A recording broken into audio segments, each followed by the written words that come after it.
ओजन 45,000 ton 262 metre लंबा, घंटा प्रति बेग 28 नॉटिकल माइल, 30 टी युद्ध विमान एवं हेलिकॉप्टर परिवहन क्षमता, 18 टी डेक सह प्राय 2400 कोठरी अछि।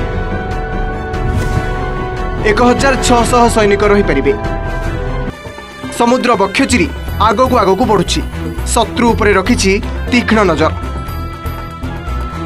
पाकिस्तान को मात देव आईएनएस विक्रांत। आईएनएस विक्रांत नौसेना रे सामिल हेबा परे वृद्धि पाइछि भारतीय सामुद्रिक शक्ति।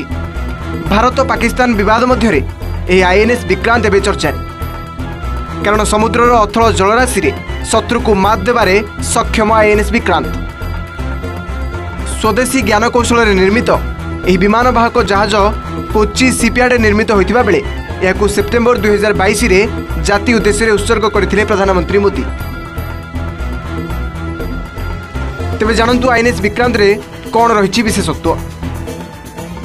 यही जहाजर ओजन 45,000 टन होइतिबा बेले 262 मीटर लंबा। यह घंटा प्रति सर्वाधिक 28 नॉटिकल माइल बेगरे यात्रा करि परिबो। यह MiG-29K, कामोव 32 एवं MH-60R समेत प्राय 30 टी युद्ध विमान एवं हेलिकॉप्टर बहन करि परिबो। एथिरे 18 टी डेक सह प्राय 2400 कोठरी अछि, जेउथिरे 1600 सैनिक रही परिबे। सेपरि महिला अधिकारी एवं नाविक मानक पई पृथक रहणी व्यवस्था मध्य रही। आईएनएस विक्रांत पूर्व भारतीय नौसेना पाखरे केवल गोटे विमान वाहक जहाज आईएनएस विक्रमादित्य थिला। एबे आईएनएस विक्रांत नौसेना रे जोग देबा परे युद्धपोत तैयारी करथिबा राष्ट्रमानक एलिट ग्रुप रे भारत सामिल होईछि। Bureau report, OTV।